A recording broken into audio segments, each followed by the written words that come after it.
Hi, I'm Shannon Cyr, and I am the relationship coach for men. And today we are talking about abusive relationships. When it comes to physical abuse, we have a really clear idea of what that can look like and how to recognize it. When there's obvious signs of physical signs, we can see those, right? We can actually look at those. Other people can see those. But even then, though, we don't really talk openly about it, admit it, or tend to take action. We kind of rationalize, normalize, and minimize it in an effort to really ease the discomfort and anxiety and to hide the fear and the shame, right?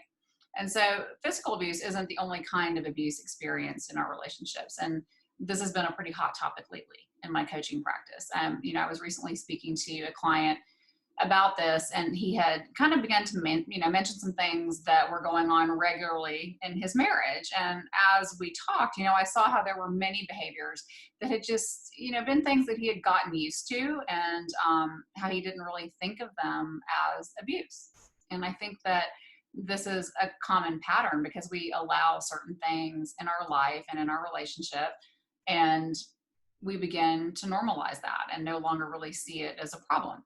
We get used to it, and then we overlook it more and more. As we do that, then more and more of it creeps in, right? And we just get better and better at adapting to that.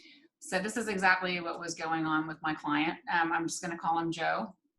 That's not his name, but he had felt uncomfortable with some things, from the very beginning. But he just kind of chalked those up to, his wife just being different than he was. And I just want to kind of, shine a light on some of the other ways that we can experience emotional abuse within our relationships. So that way, if they're happening to you, you can identify them. One way abuse shows up is gaslighting. And, we talked about that not too long ago. So, maybe you speak up about something that's upsetting you or that's not okay for you, and your spouse denies what you're claiming, or they just say, I don't know what you're talking about.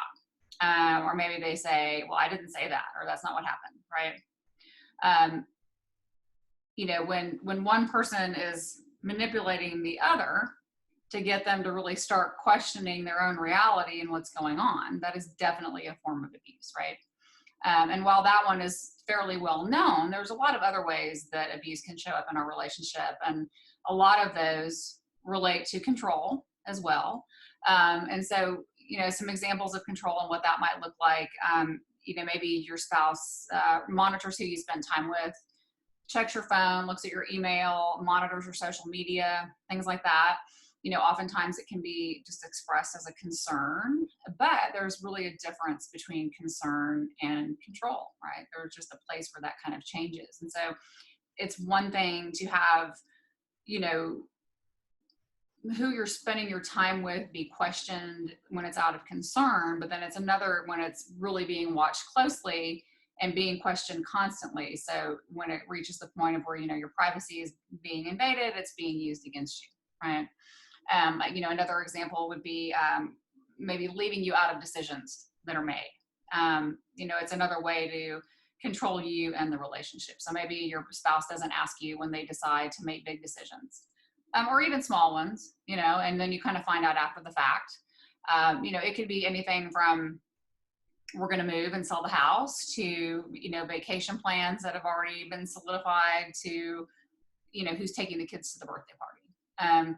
When you're consistently not asked or consulted and just kind of given the outcome and directions after the fact, then you really aren't being given an opportunity to have a voice within the relationship, and that's also a form of control. Financial control certainly could be another example. Maybe your spouse limits your access to funds. Maybe they demand that all the money gets, placed in one account and that you don't have any access to that or any control over that.